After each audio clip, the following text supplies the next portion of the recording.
You know, usually when we talk about a medical diagnosis or, say, understanding human behavior, there's this expectation of precision. Right, like it's a math problem. Exactly. It's like engineering. You break your arm, the x-ray shows that jagged white line, and the doctor just points and says, well, there it is. We put a cast on it, and it heals. Yeah, it's a very binary way of looking at things.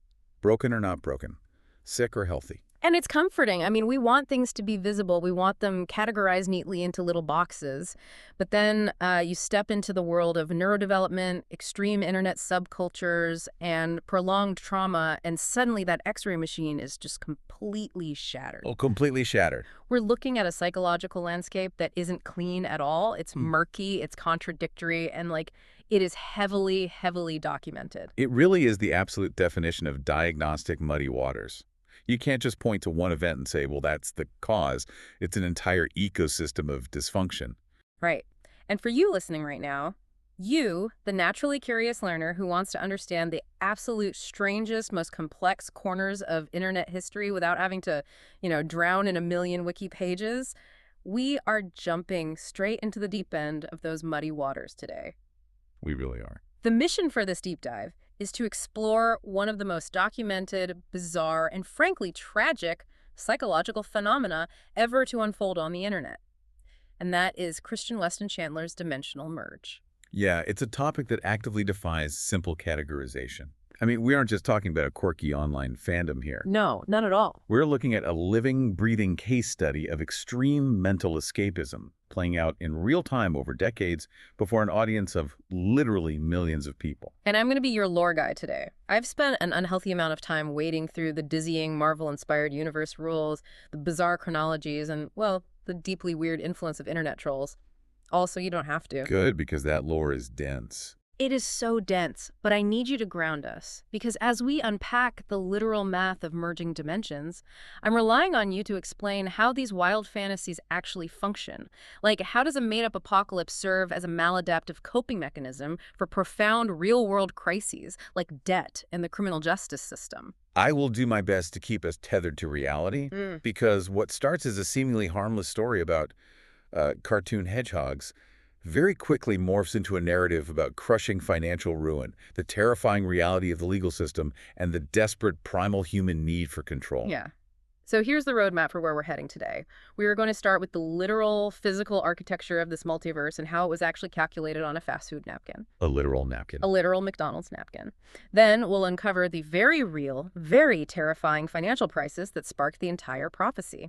From there, we'll follow the theory through years of missed deadlines, incredibly convoluted excuses involving cosmic red tape and felony criminal charges. All the way up to incredibly specific real-world sightings in 2026. Exactly. It's a lot of ground to cover.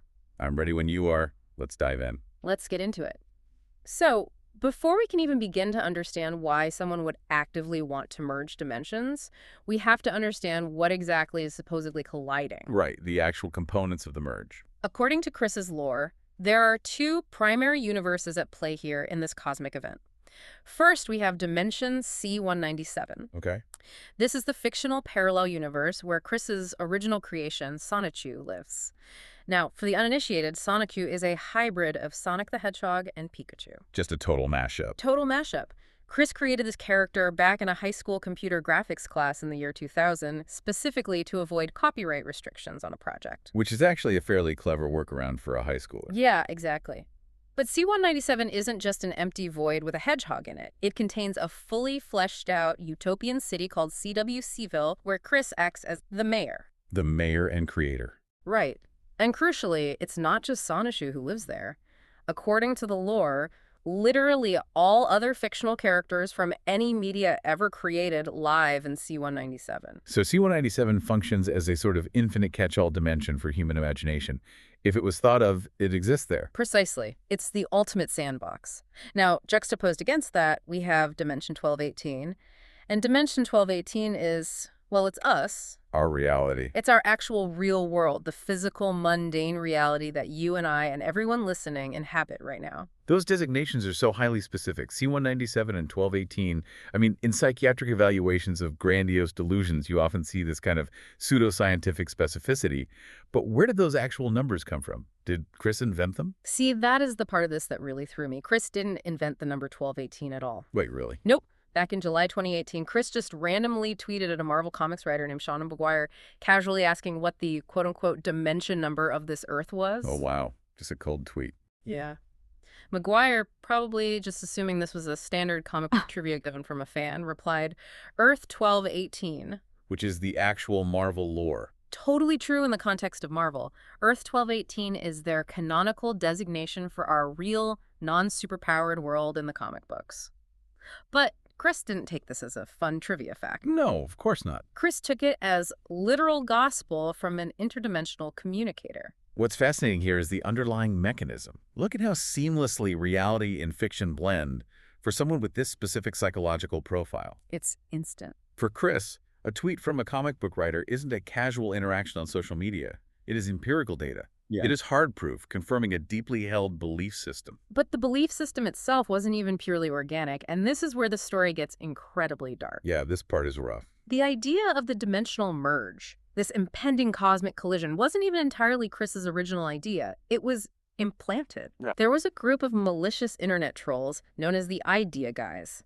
Through a campaign of relentless extortion and manipulation, they actually brainwashed Chris into believing that the universe of Sonichu, along with the universe of a niche video game called Hyperdimension Neptunia, were totally real, physical places, just existing in a separate dimension waiting to be accessed. We really have to look at Chris's extreme susceptibility to this kind of manipulation to understand how a troll group could achieve that level of brainwashing. How do you even convince someone of that? Well, we're talking about an individual with a highly sheltered upbringing, formerly diagnosed with autism, who went through a deeply traumatic early childhood. If you look at the historical documents, Chris was allegedly locked in a dark room by a babysitter at 18 months old and refused to speak for 6 years after that. 6 entire years of silence. The records say Chris literally didn't speak again until looking at a GoBot toy in a store in 1989. Which perfectly illustrates the foundation of the psyche we are looking at. You have this profound early developmental isolation, which is then compounded by a deep, lifelong desire for their childhood fantasies to be validated. The toys were safe. Exactly. The toys and the cartoons were the only safe spaces. So when malicious actors like these Idea Guys come along and feed Chris this incredibly specific lore, Chris is the absolute perfect target. The trolls are weaponizing Chris's own coping mechanisms, providing the exact, literal validation Chris has been craving for decades. And it escalates so quickly from abstract fantasy into literal, calculated logistics, and I mean literally calculated, on a McDonald's napkin. Ah, yes. The famous napkin math. I was looking at the pictures of this napkin, and I need us to really dissect this math because it is staggering in its bureaucratic specificity. Lay it out for me. So sometime in late 2018, Chris was sitting in a McDonald's eating a meal and scribbled out the exact casualty and survival rates for the impending apocalypse of these two universes smashing together. Like an actuary for the end of the world. Exactly. According to Chris's tweet on November 14th, 2018, exactly 61.25% of the population of dimension C197 is identical to Earth 1218. Wait, identical meaning parallel versions of real people. So there's a C197 version of me and you. Yes, exactly. Doppelgangers. Now, the remaining 38.75% of that dimension's population are OC's original characters, like Sonichu or Rosichu or whoever else. Okay, I follow the percentages so far. Now, Chris mapped out the survival rules for the apocalypse. All of the OCs in C197 are 100% guaranteed to survive the apocalyptic event. They have immunity. Because they're the cartoons. Right.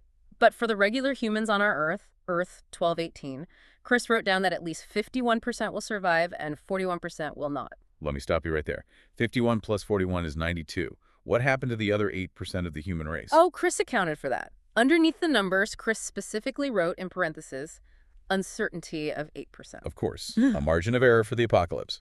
It's so wild. So the best case outcome of this cosmic merge leaves about 59% of our real-world population alive, plus all the immortal cartoon characters, plus a small percentage of the human doppelgangers from the other dimension. It's an incredibly complex formula. And it gets better. Chris mathematically designated the new combined universe as 1C21111987 and calculated that it will end up with exactly 109% of our current population, which Chris estimated out to roughly 8.365 billion humans and OCs. It is incredibly detailed and, terrifying if you actually believe it. That's what I was thinking. It's like a highly bureaucratic, heavily autistic version of the Thanos snap from the Marvel movies. It's an apocalyptic, world-ending event that wipes out billions, but it comes with specific casualty rates and percentage margins of error you'd expect on a corporate quarterly earnings report. But ask yourself why. Why does Chris need this math? Why sit in a brightly lit McDonald's eating fries and calculate an 8% margin of error for a fictional event? Well, normally fantasies are just magical, right? You wave a wand, say abracadabra, and poof, the worlds are merged. You don't usually bust out a calculator for Narnia. Exactly. But giving a dilution specific percentages creates an illusion of empirical control. It takes an entirely irrational fantasy and makes it feel grounded, scientific, and inevitable. I see. When you are dealing with a real-world reality that feels chaotic, hostile, and completely uncontrollable, creating a hyper-detailed, mathematically proven fantasy is a remarkably powerful psychological defense mechanism. It's a way for the subconscious to say, look, this isn't crazy. I have the numbers to prove it. I understand the variables. It's so easy for the internet to just point and laugh at a grown adult doing napkin math about Pikachu hybrids.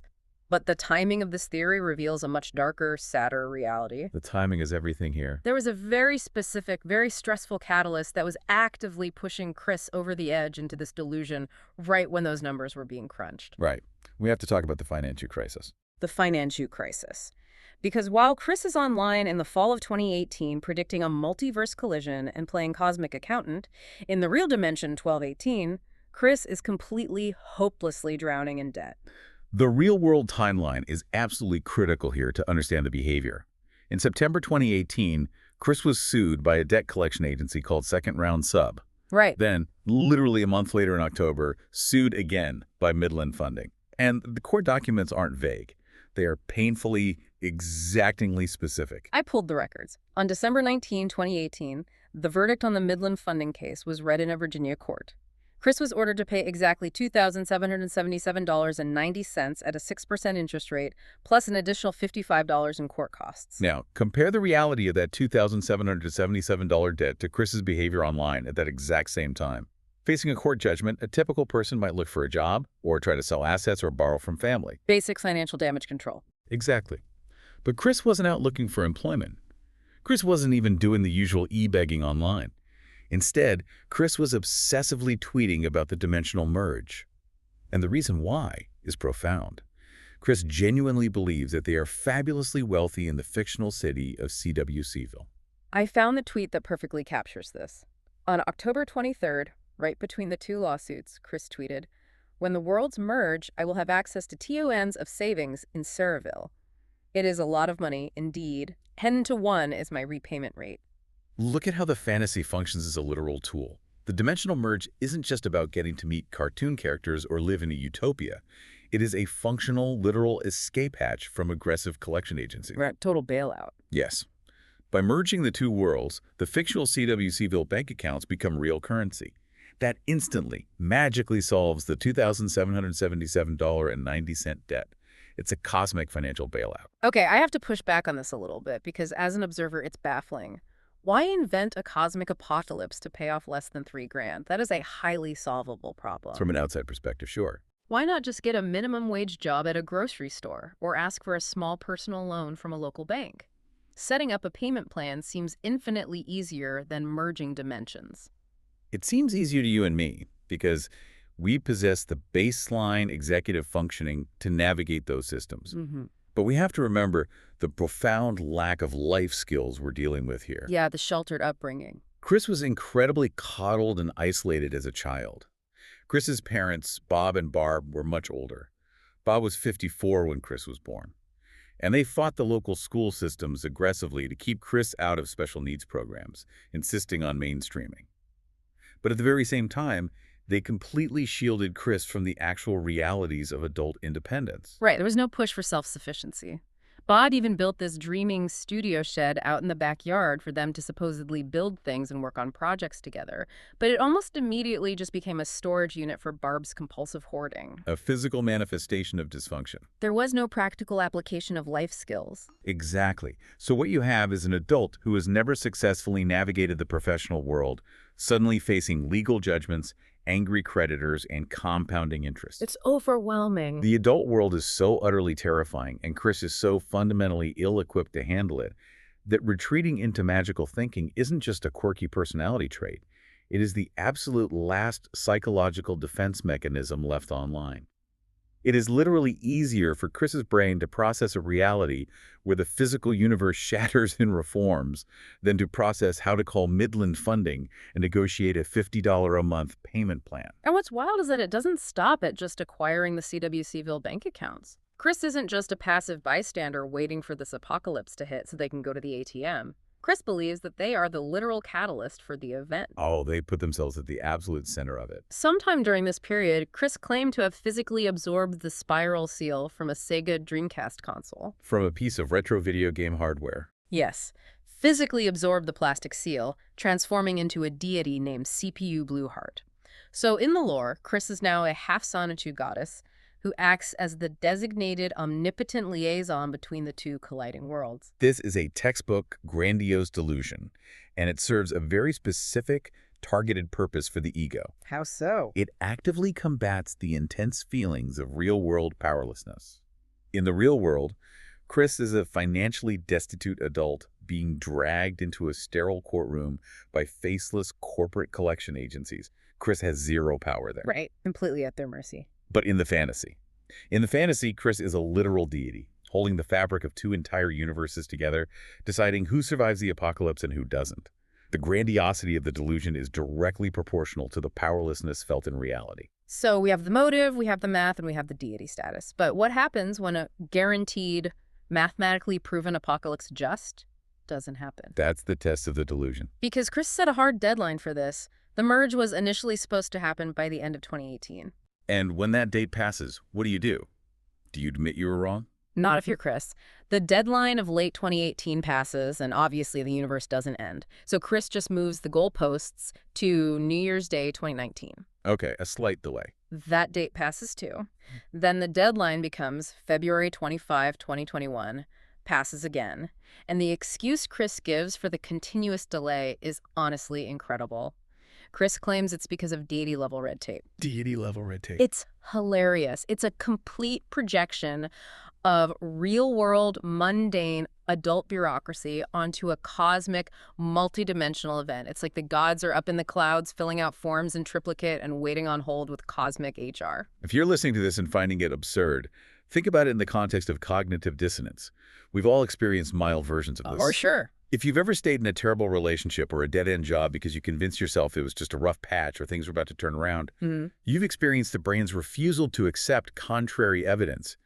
Now amplify that by 1,000,000. Yeah. When people hold a belief that is fundamental to their identity and their psychological survival, and that belief is definitively disproven by reality, they experience profound psychological stress. Right. The dissonance. The clash between what you need to be true and what is actually true. Exactly. And to relieve that stress, the human brain rarely just admits it was wrong. Especially if admitting you were wrong means admitting you've been brutally fooled and humiliated by internet trolls. That would be too painful. Instead, the brain doubles down. It invents incredibly complex rationalizations. The prophecy wasn't wrong. The gods are just dealing with paperwork. It protects the fragile ego from the crushing reality of deception. And to keep that fragile belief alive, Chris starts desperately integrating real-world chaos into the mythology. It's like a frantic attempt to find proof anywhere. So when the massive California wildfires hit the news, Chris immediately posts that the fires are a side effect of the merge happening. Finding patterns in the noise. When there was a nationwide romaine lettuce recall due to E. coli, that's the merge.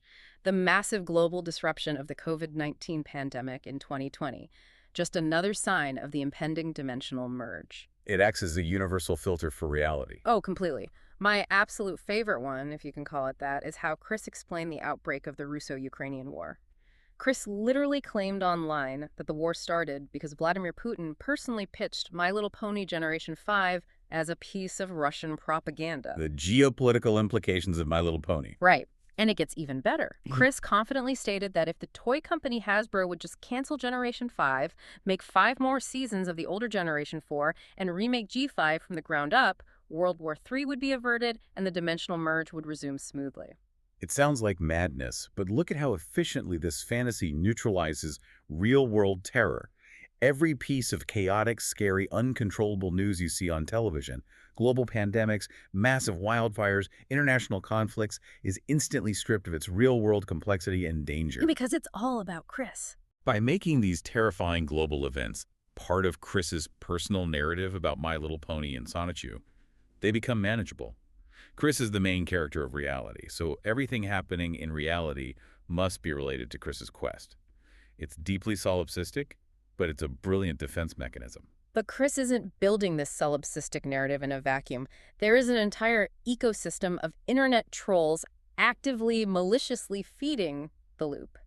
We mentioned the Idea Guys earlier, but there was also another group operating around the same time called the Teen Troon Squad. They escalated things significantly. They really did. They actually met with Chris in person during the summer and fall of 2018. They gave Chris weed, which Chris was not accustomed to, and then they physically pretended to be possessed by Sonichu characters right in front of Chris. They were actively role-playing Chris's delusion in the physical world, validating the hallucinations. Yes.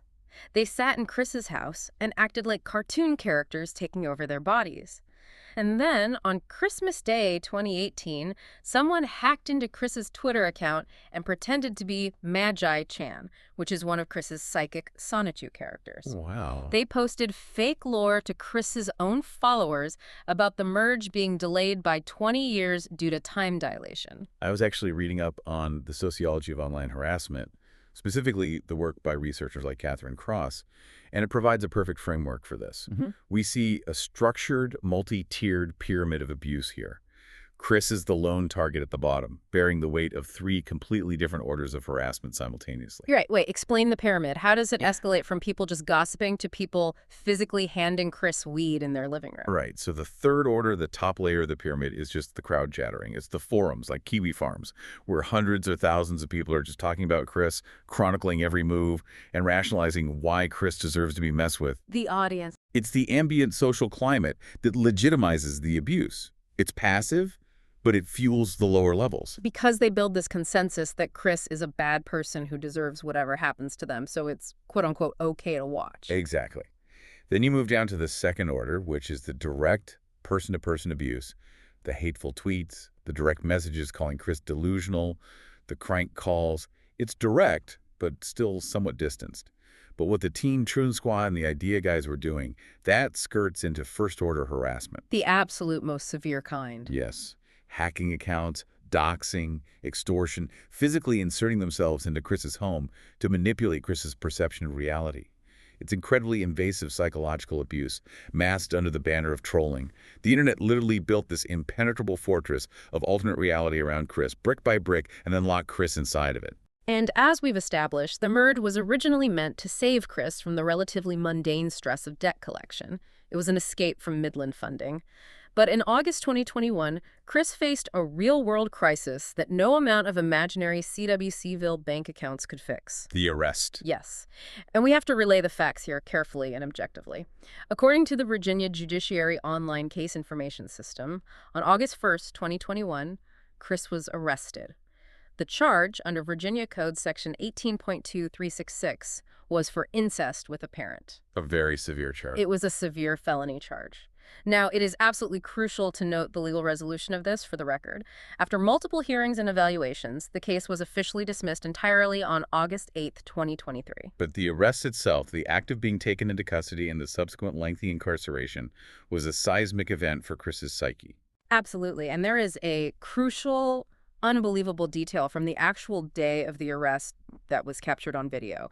While Chris is physically being arrested by law enforcement outside a hotel during the actual perp walk to the police cruiser, Chris was recorded on camera loudly declaring to the bystanders, "The merge is on." That is incredibly jarring to witness. Handcuffed, surrounded by police, facing severe felony charges and potentially years in a state penitentiary, the psychological coping mechanism triggers instantly and automatically. But this is where I really struggle to understand the disconnect. How can Chris simultaneously sit in a courtroom with lawyers, go through the motions of the legal system, and still think CPU Blueheart is going to magically open the jail cell? How do those two realities coexist in one brain? Because the merge is no longer just a financial bailout to pay off a credit card. It is instantly, seamlessly mutated. It is now a literal get-out-of-jail-free card. It just adapts. The mind simply cannot process the catastrophic reality of the handcuffs and the prison walls, so it insists that the handcuffs are just part of the cosmic plan. The legal system isn't punishing Chris. The legal system is just another form of DD-level red tape delaying the inevitable ascension. And you'd think being locked alone in a jail cell for months, stripped of the internet, away from the forums, away from the trolls who fed the delusions, Chris might finally snap back to baseline reality. You would hope so. The echo chamber was gone. But that is not what happened at all. The mythology just mutated again in the dark. Deprivation of the internet didn't cure the delusion. It just forced it to evolve in a vacuum, using whatever cultural touchstones were available. Exactly. Without the Idea Guys or the Teen Troon Squad to feed new Sonic-related lore, Chris pivoted to the most universally recognized, powerful mythology available in a Western prison system. Chris began writing extensive letters from jail declaring themselves the living reincarnation of Jesus Christ. A total shift into neo-spiritual Christianity. Total shift. Chris mapped out a literal Judgment Day scenario from inside the cell. According to these jailhouse letters, there is going to be a collective shift.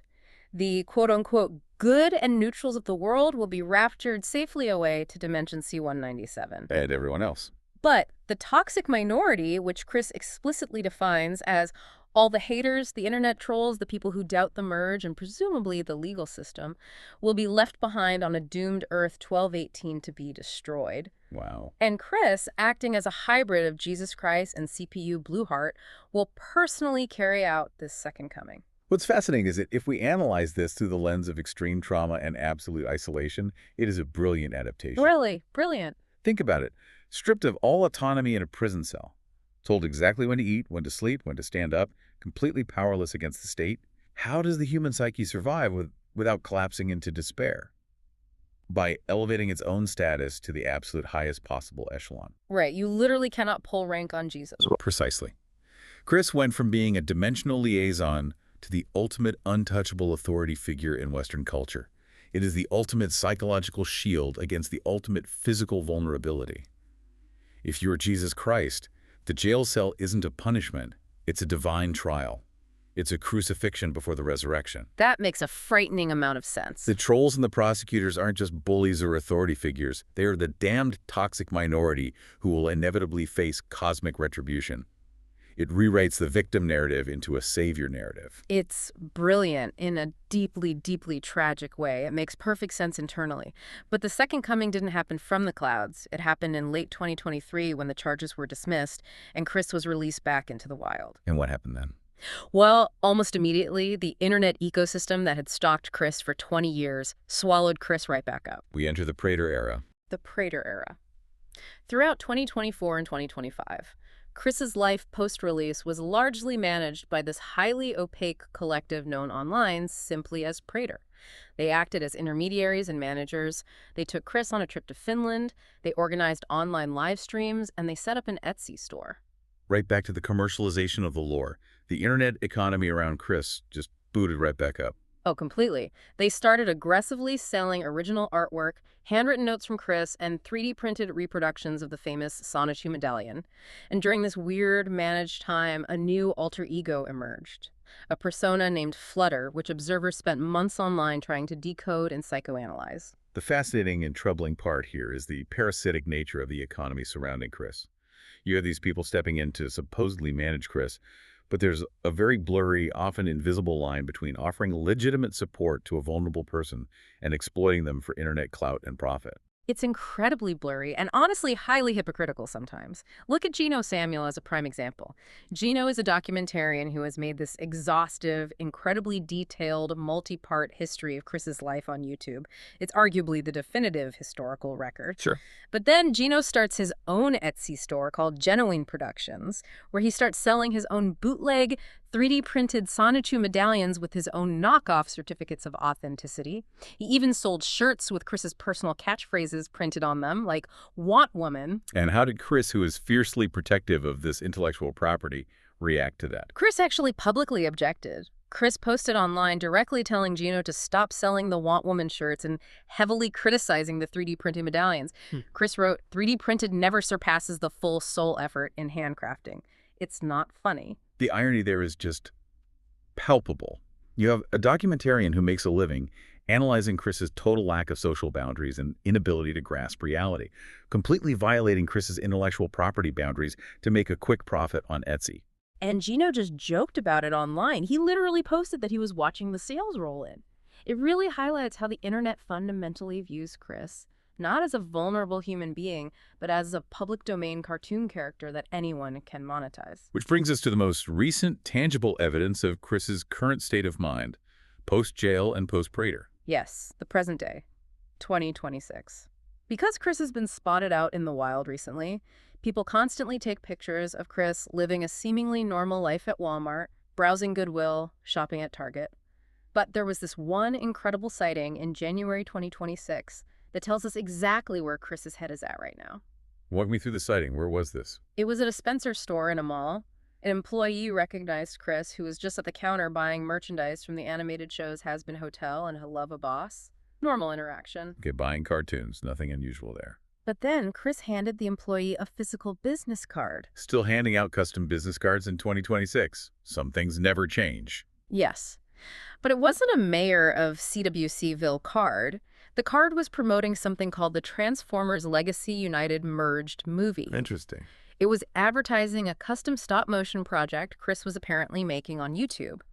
The card proudly advertised one single multi-voice actress, comedy, action, and metaphysical humor. Look very closely at the specific title of that project. Transformers Legacy United Merged. Merged. The dimensional merge. Exactly.